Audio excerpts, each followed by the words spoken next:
Good morning travelers, Kentot here and na ako introduce sa inyong bagong overnight stay na barato, tsada ug naaras Cagayan de Oro. Ang Milgis Vacation House, located lang ni siya sa Zone 5 Baikingon, Cagayan de Oro City.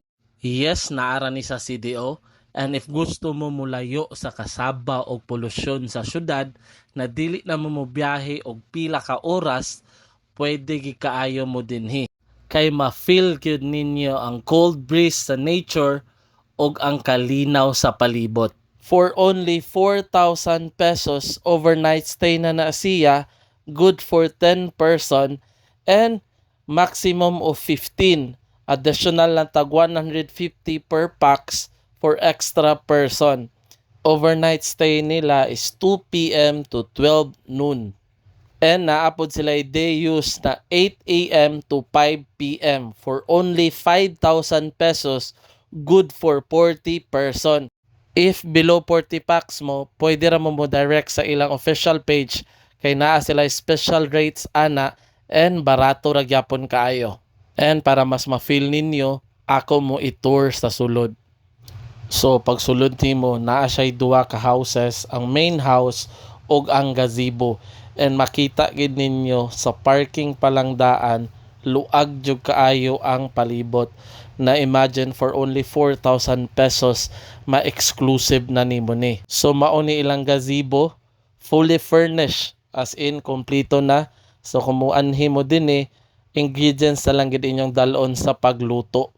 And ang ilang gazebo, naa siya prayer area, and pwede mo Netflix and chill or mag-video kay while galuto. So nice banding pod siya. So if ever nagplano mo og celebrate sa inyong special occasion, plaster jud kaayo dinhi. And naa na pod siya washing area sa likod and grilling area.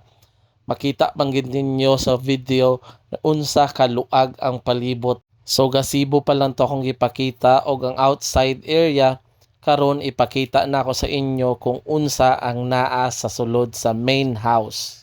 Pag sulod nakapangutana gyud ko kung tinuod ba jud na 4K lang jud ang ilang overnight stay tungod sa mga gamit nila.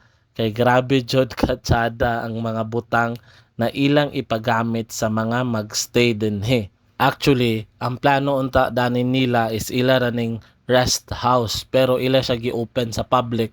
So kaning mga gamit na naa dinhi intended gid ni para sa owner. So wala ni siya gi-commercialize sa mga butang or mga gipang display dinhi. By the way, ang promo na 4,000 na overnight stay is for the month of November lang siya. And sa December o sa next year naa na siya lahi na rate pero affordable ra gyapon. So November and December is grabe man gid ato mga party ana. So i-consider na ninyo dinhi sa Milgis Vacation House kay tsada jud dinhi and affordable. Pwede pod ta mag-bonfire dinhi sa ilang likod na part which is luag yapon kaayo. And in the future, they plan to put a swimming pool para mas samot jud siya katsada. So if ever kung na may mga question, i-comment lang down below kay ato nang tubagon. So hangtod sa sunod na Kento Travels, kita kits travelers.